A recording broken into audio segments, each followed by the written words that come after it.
একটি বর্ণ রয়েছে রাঙানো জাতীয় পতাকা জুড়ে। সিঁড়ির পিছনে বেঞ্চের কোণে শিশু ছিল এক বসে। পতাকার মাঝে 5 রং আছে, বলল সে মৃদুভাষী। কথা তার শুনে বাকি শিশুগণে হেসে খায় লুটোপুটি।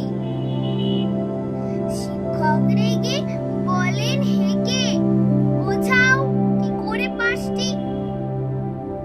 মাথা নিচু করে ভয়ার্ত স্বরে সরল শিশুটি বলে, উপরে গেরুয়া, মাঝখানে সাদা, সবুজ আছে তার তলে, আর আছে আঁকা গোলাকার চাকা, নীল রং আছে এতে।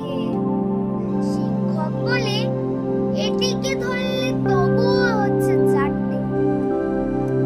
অবুঝ শিশুটি বলল তখন, রং আছে আর এক, লাল লাল চোখ, দাগ দেখা যায় ওই পতাকার মাঝে। বাবাকে যখন আনলে ওরা কফিনের ঢাকা খুলে, জড়ানো রয়েছে দেহখানা তার পতাকার ফুলে। রক্তের দাগে ছিল লাল চোখ ওই পতাকার মাঝে। এই নিয়ে মোট হলো 5টে, এবার তো ঠিক আছে। সরল শিশুটির জবাবখানি কাঁপিয়ে দিল বুক। অশ্রু এলো নয়ন ভরে, শুকনো হলো মুখ।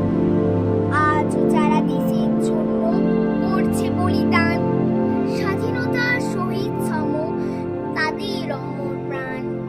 হয়েছে স্বাধীন, পেরিয়ে গেছে 70টি বছর। দেশ বাঁচাতে যাচ্ছে যে প্রাণ, রাখছে কি